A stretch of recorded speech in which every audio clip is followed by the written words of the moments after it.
So இப்போ நீங்கள் பார்த்தீங்கன்னா இந்த சென்டென்ஸில் எல்லா பார்ட்ஸ் ஆஃப் ஸ்பீச்சுமே கவர் ஆகிருக்கு. ஸோ இப்போ நம்ம ஒவ்வொரு பார்ட்ஸ் ஆஃப் ஸ்பீச்சும் கொஞ்சம் டீட்டெயில்டாக பார்க்கலாம்.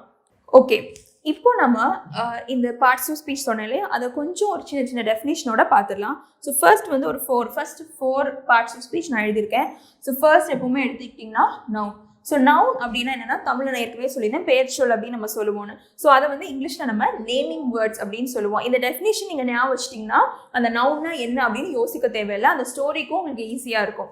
ஸோ நான் ஏற்கனவே சொன்ன மாதிரி நவுன்ஸ் வந்து ஒரு நேமிங் வேர்ட்ஸ், எல்லாத்தோடைய பெயர். நம்ம இப்போ ஒரு விஷயம் இருக்குது, இல்லை ஒரு ஆப்ஜெக்ட் இருக்குது, இல்லை ஒரு மனுஷன் இருக்கான், இல்லை ஒரு பறவை இருக்குது, அதை வந்து எந்த பெயர் வச்சு நம்ம சொல்லுவோம், ஏதோ ஒரு பெயர் வச்சு இது இப்படி அப்படின்னு சொல்லுவோம். இது ஒரு பறவை அப்படின்னு நான் சொல்கிற வார்த்தை கூட ஒரு நேமிங் வேர்ட் தான்.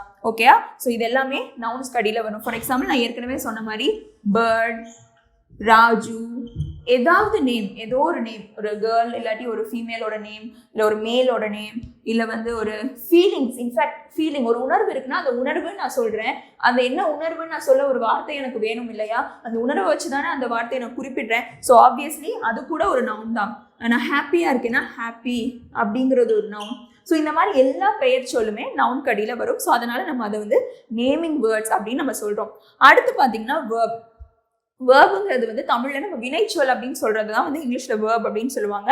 நான் ஏற்கனவே அந்த கதை சொல்கிறப்போ வேர்ப் அப்படிங்கிறது வந்து ஸ்டண்ட் மாஸ்டர், ஆக்ஷன், என்னென்ன ஆக்ஷன் வேணும் அப்படிங்கிறதுக்கு வந்து அப்பாயிண்ட் பண்ணப்பட்டார்னு சொன்னேன். ஸோ ஆப்வியஸ்லி ஆக்ஷன் வேர்ட்ஸ் தான் வேர்புக்கான சிம்பிள் டெஃபினேஷன். ஸோ வந்து இந்த நவுன் வந்து என்னெல்லாம் செய்யுது. இப்போ நான் ஒரு bird இருக்குன்றேன், the bird is flying, அந்த பறவை பறக்கிறது. he is singing, அவன் பாடுகிறான். ஸோ அவன் அப்படிங்கிற அந்த he, அதாவது ராஜு is singing எடுத்துக்கோங்க. So Raju is singing, Raju பாடுகிறான். அப்போ அந்த ராஜுங்கிற அந்த நவுன் என்ன செய்யுது, என்ன ஆக்ஷன் செய்யுது, பாடுது. அந்த பறவை, the bird is a noun. அந்த பறவை என்ன செய்யுது, பறக்கிறது. it is flying, so the bird is flying. So அந்த பேர்டு என்ன செய்யுது. ஸோ இந்த நவுனும் அதே சமயம் இந்த ப்ரோனவுனும் என்ன செய்யுது அப்படிங்கிறத சொல்றது வந்து நம்ம வேர்போட வேலை. ஏன் ப்ரோனவுன்னு சொல்றேன்னா, நான் ஏற்கனவே சொல்லியிருந்தேன், நம்ம நவுனுக்கு ஒரு சப்ஸ்டியூட் தான் இந்த ப்ரோனவுன். ஸோ தமிழ்ல ராஜு ஒரு நல்ல பாடகன், அவன் பாடுகிறான் இப்படின்னு நான் ஒரு சென்டென்ஸ் சொல்றேன். அதுல அந்த அவன் அப்படிங்கிற வார்த்தை யாரை குறிக்குது, ராஜுவை தான். ஆனா இரண்டாவது முறையை நான் சொல்றப்போ ராஜு ஒரு நல்ல பாடகன், ராஜு பாடுகிறான்னு சொன்னா நல்லா இருக்கு அதுல கேட்க. ஸோ அதுக்கு பதிலாக நம்ம அவன் அப்படிங்கிற ஒரு சப்ஸ்டியூட்டா யூஸ் பண்றோம். அதே மாதிரி இங்கிலீஷ்ல Raju is a good singer, he is singing அப்படின்னு நான் சொல்றேன். பிகாஸ் again and again நான் ராஜு அப்படின்னு யூஸ் பண்ணல. அப்போ அந்த ராஜுக்கு பதிலாக நான் யூஸ் பண்ற வார்த்தை என்ன, செகண்ட் சென்டென்ஸ்ல he. ஸோ அப்போ ராஜுக்கு ஒரு ப்ரொனவுனா நான் யூஸ் பண்றது, ஒரு சப்ஸ்டியூட்டா யூஸ் பண்ற வேர்ட் வந்து ப்ரொனவுன். அந்த வேர்ட் என்னது, he. So he, she, it மாதிரியான எல்லா வார்த்தைகளுமே his, him, இந்த மாதிரி நிறைய எல்லா வார்த்தைகளும் நம்ம வந்து ப்ரோனவுன் அப்படின்னு சொல்லுவோம். அது வந்து நவுனுக்கு சப்ஸ்டியூட். ஸோ அப்போ இந்த ப்ரோனவுனும் நவுனும் என்ன செயல் செய்யுது, like he is singing, Raju is singing, the bird is flying. So இந்த நவுன் அண்ட் ப்ரோனவுன் என்ன செய்யுதுங்கிற ஆக்ஷனை சொல்றது வந்து ஆப்வியஸ்லி வேர்ப். ஸோ வேர்புங்கிறது எப்பவுமே ஏதாவது ஒரு ஆக்ஷனாக தான் மோஸ்ட்லி இருக்கும். மெயின் வேர்ப் அப்படின்னு சொல்லுவோம், அது எப்பவுமே ஒரு ஆக்ஷனாக தான் இருக்கும். உதாரணத்துக்கு டான்சிங், லிசனிங், சிங்கிங் மாதிரியான வார்த்தைகள். ஸோ எல்லா ஆக்ஷனுமே எக்ஸெட்ரா நிறைய வேர்ட்ஸ் இருக்கு. அடுத்து பார்த்தீங்கன்னா இவங்க ரெண்டு பேரையும் சொல்றேன், இந்த ஆட்னு சொல்லிட்டு அட்வர்ப், அட்ஜெக்டிவ். ஸோ ஏற்கனவே சொன்ன மாதிரி அட்ஜெக்டிவ் குவாலிஃபைஸ் அ நவுன் அப்படின்னு நான் சொல்லியிருக்கேன். ஸோ நவுன்னா என்ன, பெயர் சொல், நேமிங் வேர்ட். உதாரணத்துக்கு நம்ம இந்த பேர்டே கூட எடுத்துப்போம், the bird is beautiful அப்படின்னு நான் சொல்றேன். இப்போ இந்த வார்த்தையில நீங்க கேட்டீங்கன்னா அந்த பேர்டு என்ன செய்யுது, எதுவும் செய்கிற மாதிரி சொல்ல, நான் இஸ்ன்ற ஒரு வார்த்தை யூஸ் பண்ணுறேன். அந்த இஸ்ங்கிறது வந்து நம்ம ஹெல்பிங் வேர்ப் அப்படின்னு நம்ம சொல்லுவோம். அதான் நான் ஏற்கனவே சொல்லியிருந்தேன், இதெல்லாம் மெயின் வேர்ப், இஸ் வந்து ஹெல்பிங் வேர்ப் அப்படின்னு அது ஒரு இணைக்கிற ஒரு வார்த்தையை யூஸ் பண்ணுறதுனால அது ஒரு டிஃப்ரெண்ட் டாபிக். வேர்ப் டீட்டெயிலாக பார்க்குறப்போ அதை பார்க்கலாம், இப்போ கன்ஃபியூஸ் பண்ணிக்க வேணாம். So the bird is beautiful நான் சொல்கிறேன். அப்போ இந்த பேர்டு வந்து எப்படி இருக்குது, அழகாக இருக்குது. ஸோ பேர்டுங்கிறது நவுன், அது வந்து அந்த பறவை. ஸோ அது எப்படி இருக்குது, ஸோ அதோட குவாலிட்டி, அதோட தன்மை என்ன, அழகாக இருக்கிறது. ஸோ அந்த மாதிரியான வார்த்தைகளை நம்ம வந்து அட்ஜெக்டிவ்ஸ் கீழே சொல்லுவோம். So adjective is something that qualifies a noun. So வந்து ஒரு பொருள் இருக்குன்னா அதோட தன்மை, அதோட உருவமாக இருக்கலாம், இல்லை அதோட நிறமாக இருக்கலாம், அது எப்படி இருக்குது அப்படிங்கிறதா இருக்கட்டும், அதோட குணாதிசயமாக இருக்கணும். இந்த மாதிரி எல்லாமே வந்து சொல்றதுக்கு நம்ம யூஸ் பண்ணுற வார்த்தைகள் எல்லாமே அட்ஜெக்டிவ் கீழே வரும். உதாரணத்துக்கு the pen is red in color. So ரெட்டாக இருக்கலாம், இல்லை வந்து லாங், ஷார்ட், பியூட்டிஃபுல், அக்லி, இது எல்லாமே நம்மளுக்கு வந்து அட்ஜெக்டிவ் கீழே வரும். அடுத்து பார்த்தீங்கன்னா adverb. So adjective noun qualify பண்ணணும்னு நான் சொல்லிட்டேன். அப்போ adverb வந்து பேர்லேயே இருக்கே verb, adverbனு. So adverb obviously verb qualify பண்ணணும் இல்லையா? ஸோ நான் ஏற்கனவே சொன்ன மாதிரி பியூட்டிஃபுல்லி. இப்போ அந்த அந்த நவுன் எப்படி இருக்கு அப்படின்னு சொல்ல நம்ம இந்த வார்த்தைகளை யூஸ் பண்ண மாதிரி அந்த verb எப்படி இருக்கு. இப்போ ஒருத்தன் பாடுறான் அப்படின்னா அவன் எப்படி பாடுறான், ரொம்ப அழகா பாடுறான் அப்படின்னு நம்ம சொல்லுவோம் இல்லையா? ஸோ இப்போ அந்த ரொம்ப அழகா பாடுறான் அப்படிங்கிறது வந்து ஹி சிங்கிங். அப்போ நான் அழகா பாடுறான் அப்படிங்கிறது வந்து அந்த பாட்டை நான் சொல்லலை. இப்போ he is singing beautifully அப்படின்னு நான் ஒரு சென்டென்ஸ் சொல்றேன்னு எடுத்துக்கோங்க. ஃபார் எக்ஸாம்பிள் இப்போ இந்த சென்டென்ஸ் எடுத்துக்கோங்க. ஹீங்கிறது ஒரு ப்ரோனவுன், அங்கே நேம் கூட நீங்கள் வச்சுக்கலாம். Raju is singing beautifully. So அது வந்து ஒரு நவுன். இஃப் ஹீயா இருந்தால் அது ஒரு ப்ரோனவுன் கீழே வரும். ராஜுன்னு ஒரு பேராக இருந்தால் நவுன் கீழே வரும். இஸ் சிங்கிங் வந்து நான் ஏற்கனவே சொல்லிட்டேன் ஒரு வேர்ப், ஏன்னா அவன் என்ன செய்யறான் அப்படின்னு சொல்லிட்டோம். பியூட்டிஃபுல்லின்னு இருக்கு. அப்போ பியூட்டிஃபுல்லாக நம்ம ஏற்கனவே சொல்லியிருந்தோமே அட் குவாலிட்டி அப் அட்ஜெக்டிவ் அப்படின்னு நம்ம யோசிக்கக்கூடாது. பிகாஸ் பியூட்டிஃபுல்லி இது அப்படி தமிழில் பாருங்க, அவன் அழகாக பாடுகிறான். அப்போ எப்படி பாடுறான், அந்த அழகாக பாடுகிறான்ற வார்த்தை எதை குறிக்குது, அவன் அழகா இருக்கான்னு குறிக்கல, அந்த பாட்டு அழகா இருக்குன்னு குறிக்கல. அப்படின்னா நம்ம அதை அட்ஜெக்டிவ் கீழே எடுத்துக்கலாம். பிகாஸ் பாட்டும் சரி அந்த மனுஷனும் சரி ரெண்டுமே நவுன்ஸ் இல்லை ப்ரோனவுன். ஆனா இந்த பியூட்டிஃபுல்ங்கிற வார்த்தை அவன் எப்படி பாடுகிறான்றது குறிக்குது. ஸோ அந்த செயல் எப்படிப்பட்டது அப்படிங்கிறது குறிக்கிறனால நம்ம adverb அப்படின்னு போடுறோம். ஸோ adverbs ஞாபகம் ஒரு சின்னவே இது வந்து it's not a complete rule, but usually adverbs வந்து பார்த்தீங்கன்னா இந்த ly தான் முடியும். லைக் ஃபாஸ்ட்லி இல்லை ஃபாஸ்ட் தான், குவிக் adjectives அப்படிங்கிறது adverbs பார்த்தீங்கன்னா எப்பவுமே வந்து ly தான் முடியும். இது ஒரு சின்ன ட்ரிக் மாதிரி வச்சுக்கலாம். மோஸ்ட் ஆஃப் த டைம் அது ly தான் முடியும். For example beautifully, quickly, slowly, இந்த மாதிரி எல்லா வார்த்தைகள், ரேர்லி, இந்த மாதிரி ஹார்ட்லி, இந்த மாதிரி எல்லா வார்த்தைகளுமே வந்து adverb கீழே வரும். ஸோ இப்போ நம்ம அடுத்த set of 4 parts of speech என்னெல்லாம் அப்படின்னு பார்த்துடலாம். இப்போ பார்த்தீங்கன்னா ஃபர்ஸ்ட் 5 பார்ட்ஸ் ஆஃப் ஸ்பீச் நம்ம சின்ன சின்ன டெஃபினேஷனோட சில எக்ஸாம்பிள்ஸோட பார்த்தோம். இப்போ ரெஸ்ட் 3 பார்த்துடலாம். ஸோ இப்போ பார்த்தீங்கன்னா ப்ரிப்போசிஷன். ஸோ ஆல்ரெடி சொன்ன மாதிரி இந்த நேம்லேயே இருக்குது பொசிஷன்.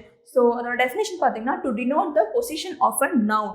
ஸோ ஒரு நவுன் வந்து எந்த நவுன் போது நம்ம வந்து அந்த சென்டென்ஸில் 2 நவுன் இருக்க சான்ஸ் இருக்குது. ஃபார் எக்ஸாம்பிள் ஆப்ஜெக்ட் அப்படின்னு நம்ம சொல்லுவோம், இன்னொன்று சப்ஜெக்ட் அப்படின்னு சொல்லுவோம். சப்ஜெக்ட்டுங்கிறது நான் சொன்ன மாதிரி இப்போ Raju is writing a letter அப்படின்னு ஒரு சென்டென்ஸ் எடுத்துக்கோங்க. அதில் அந்த லெட்டர் அப்படிங்கிற அந்த வார்த்தை வந்து ஒரு ஆப்ஜெக்ட், ஒரு பொருள். அதுவே ராஜு வந்து ஒரு பொருளை நம்ம சொல்ல முடியாது, ஒரு மனுஷனுடைய பேர். ஸோ இப்போ அது வந்து ஒரு சப்ஜெக்டாக இருக்கும். ஸோ அது சென்டென்ஸ் பேட்டர்ன் தனி கான்செப்ட். ஸோ அப்போ அதில் பார்த்தீங்கன்னா இது ரெண்டுமே நவுன் தான். அப்போ அதில் அதோட இருப்பிடம் எங்கே இருக்குது அப்படின்றத வந்து காட்டுறது வந்து இந்த ப்ரிப்போசிஷனோட வேலை. நான் ஏற்கனவே சொன்ன மாதிரி இப்போ for example the cat is on the chair அப்படின்னு ஒரு சென்டென்ஸ் எடுத்துக்கோங்க. The cat is on the chair. இதில் பாருங்க ஆன், இந்த பூனை சேர் மேலே இருக்கு. அப்போ அந்த மேலேன்னு நம்ம சொல்ற அந்த வார்த்தை இல்லாட்டி நம்ம அந்த பூனை எங்கே இருக்குன்னு நமக்கு தெரியாது இல்லையா? சேர் கீழே இருக்கா, அடியில் இருக்கா, இல்லை எங்கே இருக்குன்னு தெரியாது. அதே மாதிரி இங்கிலீஷில் த கேட் இஸ் ஆன் த சேர், அந்த ஆன் அப்படிங்கிற வார்த்தை இல்லாட்டி அந்த பூனை எங்கே இருக்குது, அதோட இருப்பிடம் எங்கே, அதோட பொசிஷன் என்னன்னு நமக்கு தெரியாது.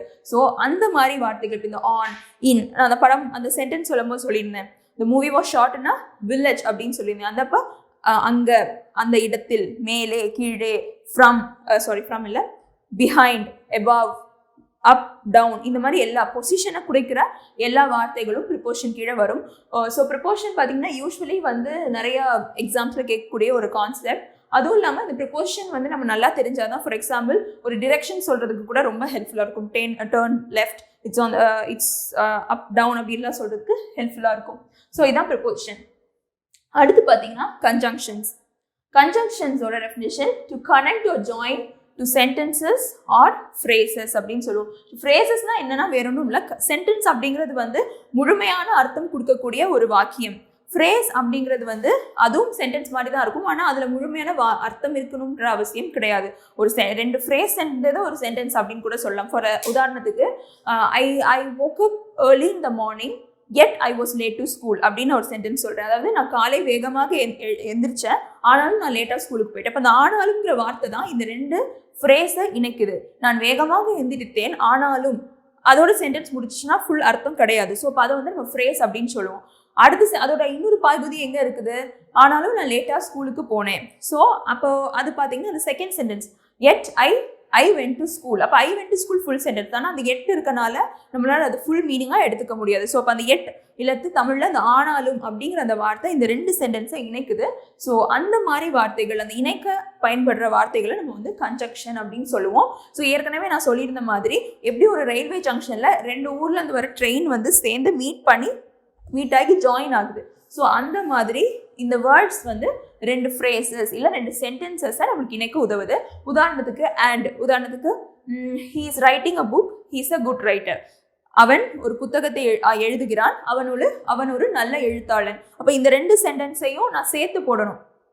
அப்படின்னா நான் என்ன செய்வேன், he is writing a letter and he is a good, so he is writing a book and he is a good writer அப்படின்னு நான் சொல்லுவேன். அப்போ அந்த and அப்படிங்கிற வார்த்தை கன்ஜக்ஷன் கீழே வரும். இதே மாதிரி நான் ஏற்கனவே சென்டென்ஸ்ல சொன்ன மாதிரி I woke up early in the morning yet I was late to school. அப்போ yet ஆனாலும் அதே மாதிரி. ஸோ இந்த மாதிரி but so I worked hard so I got the first prize. நான் கடினமாக உழைத்தேன் அதனால் எனக்கு முதல் பரிசு கிடைத்தது. ஸோ அப்போ அதனால் அதான் அது ஸோ இந்த மாதிரி. ஸோ இந்த மாதிரி வார்த்தைகள் எல்லாமே கன்ஜங்ஷன் கீழே வரும். ஸோ இப்போ அடுத்து பார்த்தீங்கன்னா interjection, words to express emotions or feelings.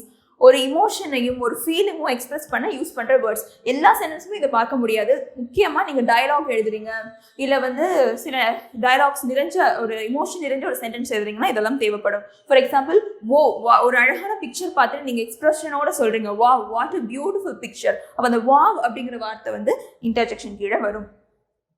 இதுக்கு தனியாக பெருசாக பொருள் இருக்கணும்னு அவசியம் கிடையாது. ஆனால் அதோட வேலையே அந்த சென்டென்ஸில் ஒரு இமோஷனை வந்து ஆட் பண்ணுறது. ஒரு ஆச்சரியம். அதனால இந்த வேர்ட்ஸ் எல்லாமே ஒரு ஆச்சரியக்குறி, அதாவது ஒரு எக்ஸ்க்ளமேஷன் மார்க்கோட தான் வரும். இந்த வேர்ட்ஸ் போட்டதுக்கப்புறம் ஒரு எக்ஸ்க்ளமேஷன் மார்க், அதாவது ஆச்சரியக்குறி சேர்க்கப்பட வேண்டும். ஸோ அடிபட்டுச்சு what a painful thing to hear அந்த மாதிரி சொல்லுவோம். இந்த மாதிரி வேர்ட்ஸ் எல்லாமே இன்டர்ஜெக்ஷன் கீழே வரும்.